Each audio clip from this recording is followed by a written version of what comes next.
ബീഹാർ തെരഞ്ഞെടുപ്പിന് മുൻപ് തന്നെ ഇന്ത്യ മുന്നണി പരാജയത്തിലേക്ക് നീങ്ങുകയാണ്. അത് മറ്റൊന്നുമല്ല, തമ്മിലടി തന്നെയാണ് ബീഹാറിൽ ഉണ്ടായിരിക്കുന്നത്. സീറ്റ് വിഭജനവുമായി ബന്ധപ്പെട്ട വലിയ തർക്കങ്ങൾ നിലനിൽക്കുന്നു. ഇത്തരം തർക്കങ്ങളുടെ ഫലമായാണല്ലോ ഹരിയാനയിലും അതോടൊപ്പം തന്നെ ഡൽഹിയിലും മഹാരാഷ്ട്രയിലും പരാജയപ്പെട്ടത്. ആ പരാജയം തന്നെ നിലവിൽ ബീഹാറിൽ സംഭവിക്കാനുള്ള സാധ്യതയാണ് ഇപ്പോൾ വർദ്ധിച്ചിരിക്കുന്നത്. ഇതിനു മുൻപ് തന്നെ ചില സർവേ ഫലങ്ങൾ പുറത്തു വന്നപ്പോൾ BJP 160 മുതൽ 180 വരെ സീറ്റുകൾ ലഭിക്കുമെന്ന് ചില സർവേകൾ വന്നിരുന്നു. അതിൽ തന്നെ വ്യക്തമായി പറയുന്നുണ്ട്, ഈ ബീഹാറിലെ കോൺഗ്രസ് നേതൃത്വത്തിന്റെ കഴിവുകേടാണ് ഈ തോൽവിക്ക് കാരണം.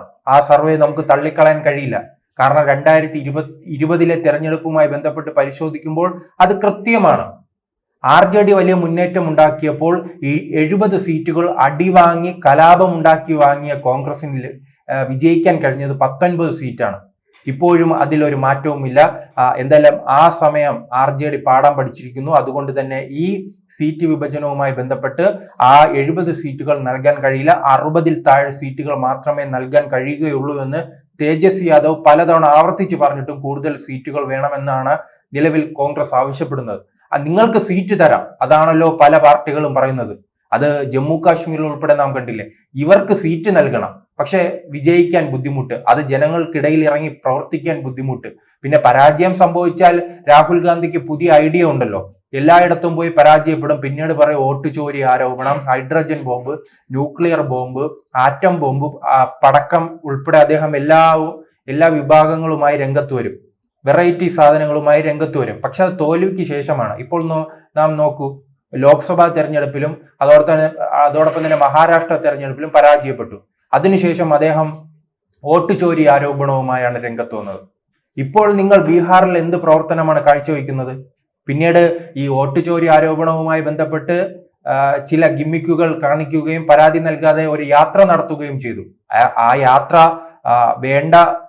വേണ്ടായിരുന്നു എന്നാണ് നിലവിൽ കോൺഗ്രസുകളുടെ ഒരു മനസ്സിലിരിപ്പ്. കാരണം ഇദ്ദേഹത്തിന്റെ യാത്രയ്ക്ക് പിന്നാലെ തന്നെ അവിടെ വിവാദങ്ങൾ മാത്രമാണ് ഉണ്ടായത്. ആ യാത്രയിലായിരുന്നു നരേന്ദ്രമോദിയുടെ അമ്മയെ അപമാനിക്കുന്നത്, പിന്നീട് BD പരാമർശം എന്നിവയെല്ലാം വലിയ വിവാദങ്ങളാണ് അവിടെ ഉണ്ടാക്കിയത്. അത് വലിയ രീതിയിൽ മുതലാക്കാൻ BJP കഴിഞ്ഞു, JDU-ന് കഴിഞ്ഞു, ഭരിക്കുന്ന പാർട്ടിക്ക് കഴിഞ്ഞു. അവർ സീറ്റ് വിഭജനവുമായി ബന്ധപ്പെട്ട് വലിയ രീതിയിൽ മുന്നോട്ട് പോയി. BJP 101 സീറ്റിൽ, JDU 101 സീറ്റിൽ, LJP ചിരാഗ് പാസ്വാന്റെ LJP 29 സീറ്റിൽ.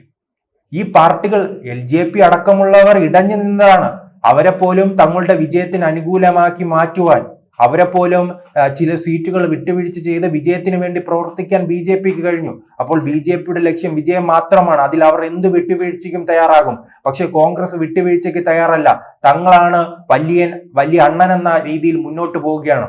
ആ അണ്ണനാണല്ലോ ഹരിയാനയിൽ പരാജയപ്പെട്ടത്, മഹാരാഷ്ട്രയിലും അത്തരത്തിലായിരുന്നു. കഴിഞ്ഞ ലോക്സഭാ തെരഞ്ഞെടുപ്പിൽ കുറച്ച് മുന്നേറ്റം ഉണ്ടാക്കിയെന്ന ധാരണയിൽ NCPയും അതോടൊപ്പം തന്നെ ശിവസേനയും ഒരു മൂലക്കിരുത്തുന്നത് കണ്ടു. തിരഞ്ഞെടുപ്പ് കഴിഞ്ഞപ്പോൾ രാഹുൽ ഗാന്ധിയും കോൺഗ്രസിനെയുമാണ് ജനങ്ങൾ മൂലക്കിരുത്തിയത്. പിന്നീട് പരാജയപ്പെട്ടിട്ട് എന്തും വിളിച്ചു പറയാമല്ലോ അദ്ദേഹത്തിന്. വിളിച്ചു പറയും, പിന്നെ ഒരാഴ്ച കാണില്ല. പിന്നീട് ഏതെങ്കിലും ചിത്രങ്ങൾ പുറത്തു വരും. അങ്ങ് മലേഷ്യയിലോ അമേരിക്കയിലോ ബ്രിട്ടനിലോ കൊളംബിയയിലോ ഉള്ള ചിത്രങ്ങൾ പുറത്തു വരും. ഇദ്ദേഹം എന്താണ് പാർട്ടിക്ക് വേണ്ടി ചെയ്യുന്നത്? ജനങ്ങൾക്കിടയിൽ ഇറങ്ങി പ്രവർത്തിച്ചാൽ മാത്രമല്ലേ വിജയിക്കാൻ കഴിയുകയുള്ളൂ. ഇദ്ദേഹം സീറ്റ് ചർച്ചയുമായി ബന്ധപ്പെട്ട് കൃത്യമായി ധാരണ ഉണ്ടാക്കണം. നിങ്ങൾ 70 സീറ്റിൽ മത്സരിച്ചപ്പോൾ 19 സീറ്റിലാണ് വിജയിക്കാൻ കഴിഞ്ഞത്. അതുകൊണ്ട് നിങ്ങൾക്കിപ്പോൾ അർഹതയുള്ളത് ഒരു 25-നും 30-നും ഇടയ്ക്ക് സീറ്റാണ്. അല്ലാതെ ഈ 50 സീറ്റും വാങ്ങി രാഹുൽ ഗാന്ധി നേരെ അതുവഴി സിംഗപ്പൂരിലേക്കും മലേഷ്യയിലേക്കും ബ്രിട്ടനിലേക്കും പോയാൽ ആർക്കാണ് നഷ്ടം സംഭവിക്കുക? അത് RJDക്കാണ് നഷ്ടം സംഭവിക്കുക. അത് തന്നെയാണ് എല്ലാ സംസ്ഥാനങ്ങളിലും. ഇതിനെ നമ്മുടെ DCC പ്രസിഡന്റ്, തിരുവനന്തപുരത്തെ കോൺഗ്രസിന്റെ DCC പ്രസിഡന്റ് പറയും പോലെ ഒരു എടുക്കാച്ചരക്കായി മാറിയിരിക്കുകയാണ്. പാലോട് രവി മുൻപ് പറഞ്ഞതുപോലെ ഈ കോൺഗ്രസും രാഹുൽ ഗാന്ധിയും ഇന്ന് ഉത്തരേന്ത്യൻ രാഷ്ട്രീയത്തിൽ ഒരു എടുക്കാച്ചരക്കായി മാറിയിരിക്കുകയാണ്. പലർക്കും ഒരു ബാധ്യതയാണ്, ഇടിച്ചു കയറി പോകും. നെഹ്റുവിന്റെയും അതോടൊപ്പം തന്നെ എൻ്റെ അപ്പൂപ്പൻ നെഹ്റു ആണ്, എൻ്റെ അമ്മൂമ്മ ഇന്ദിരാഗാന്ധിയാണ്, എൻ്റെ അച്ഛൻ രാജീവ് ഗാന്ധിയാണ്, അതോടൊപ്പം തന്നെ എൻ്റെ സഹോദരിക്ക് ഇന്ദിരാഗാന്ധിയുടെ മൂക്കുണ്ട് എന്ന് ചില വീമ്പും പറഞ്ഞ് രാഷ്ട്രീയത്തിൽ ഇറങ്ങിയാൽ വിജയിക്കാൻ കഴിയുമോ? ജനങ്ങളുടെ പ്രശ്നങ്ങൾ എന്തെന്ന് തിരിച്ചറിയണം. അവരുടെ ഇടയിൽ നിന്ന് പ്രവർത്തിക്കണം. അതോടൊപ്പം തന്നെ ഈ എന്തായാലും ഒരു രാഷ്ട്രീയ പാർട്ടി രൂപീകരിക്കുമ്പോൾ ഘടകകക്ഷികളുമായി എല്ലാം വലിയ തർക്കങ്ങൾ ഉണ്ടാകും. അതിനെല്ലാം ഒരു പരിധിവരെ പരിഗണിച്ച് അതിനെ പരിഹരിച്ച് മുന്നോട്ട് പോയാൽ മാത്രമല്ലേ വിജയിക്കാൻ കഴിയുകയുള്ളൂ. ഇപ്പോൾ ഒരു ഭാഗത്ത് BJPയുടെ നേതൃത്വത്തിലുള്ള NDA മുന്നണി പൂർണ്ണമായി തന്നെ സീറ്റ് വിഭജനം നടത്തി അവിടുത്തെ പ്രശ്നങ്ങൾ പരിഹരിച്ച് അവർ പ്രചരണത്തിനായി ഇറങ്ങിക്കഴിഞ്ഞു. അപ്പോഴും ഇവിടെ സീറ്റ് ചർച്ച നടക്കുന്നതേ ഉള്ളൂ. എന്തായാലും RJDക്ക് ഇനി ഈ തെരഞ്ഞെടുപ്പ് കൂടി കോൺഗ്രസിനെ ചുമക്കും. കാരണം 2020 ചുമന്നു, 2025 ചുമന്നു. ഇനിയും ഒരു പരാജയം ഉണ്ടാകാനുള്ള സാധ്യതയാണ് നാം സർവേകളിലൂടെ കാണുന്നത്. അങ്ങനെ പരാജയപ്പെടുകയാണെങ്കിൽ ചവിട്ടി പുറത്താക്കും.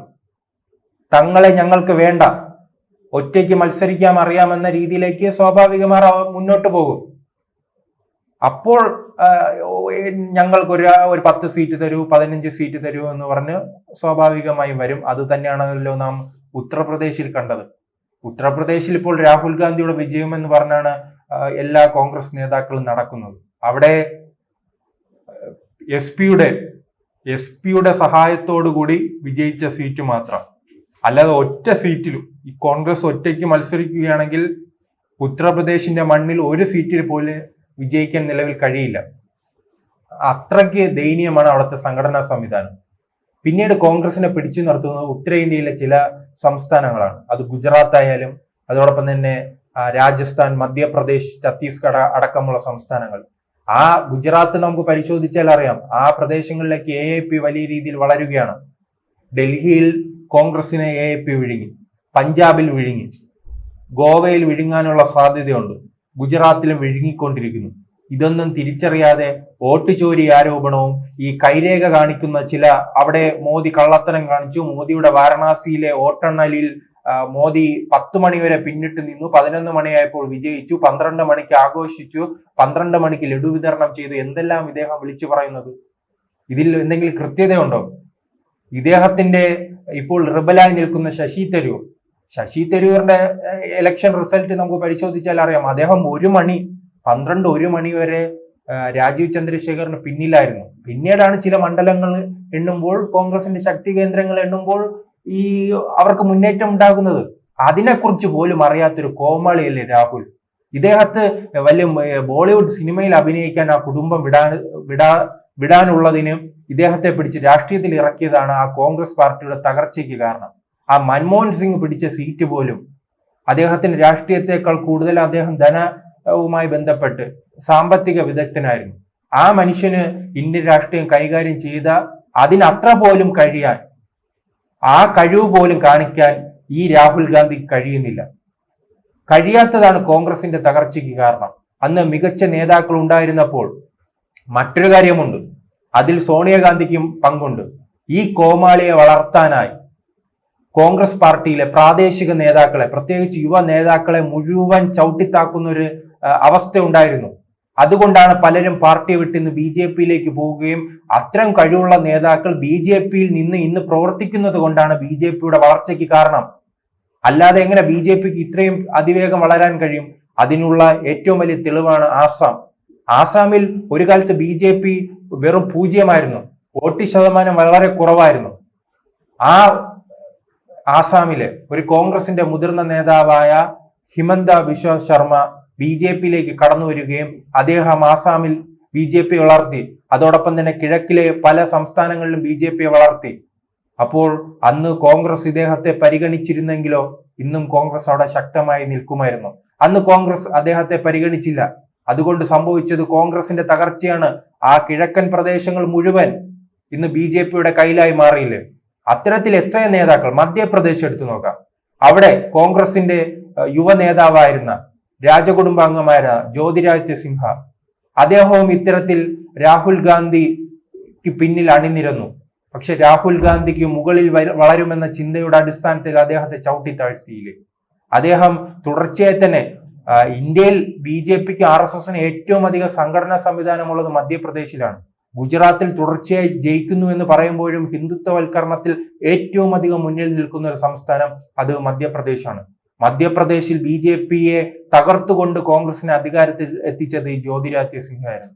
പിന്നീട് അദ്ദേഹത്തെ അവഗണിക്കുന്നത് കൊണ്ട്, അദ്ദേഹത്തിന് മുഖ്യമന്ത്രി സ്ഥാനം നൽകാത്തത് കൊണ്ട് അദ്ദേഹം BJP-യിലേക്ക് കടന്നു വരികയും പിന്നീട് കോൺഗ്രസിന്റെ ഭരണം അവിടെ നിന്നും ഇല്ലാതാവുകയും ചെയ്തു. ഇനി ഇടക്കാലത്തൊന്നും മധ്യപ്രദേശിൽ കോൺഗ്രസ് വരില്ല. ആ രീതിയിലേക്കുള്ള തകർച്ചയാണ് വരുത്തി വച്ചിരിക്കുന്നത്. അങ്ങനെ യുവരാജാവിനെ പ്രതിഷ്ഠിക്കാൻ വേണ്ടി കോൺഗ്രസിലേക്ക് കടന്നു വന്ന എല്ലാ നേതാക്കളെയും ചവിട്ടി പുറത്താക്കുകയാണ് ഈ കുടുംബം. അത് തന്നെയാണ് ബീഹാറിൽ സംഭവിച്ചിരിക്കുന്നത്. ബീഹാറിലും എന്തായാലും ഇന്ത്യ മുന്നണി മഹാഗഠബന്ധൻ വലിയ പരാജയമായിരിക്കും നേരിടാൻ പോകുന്നത്.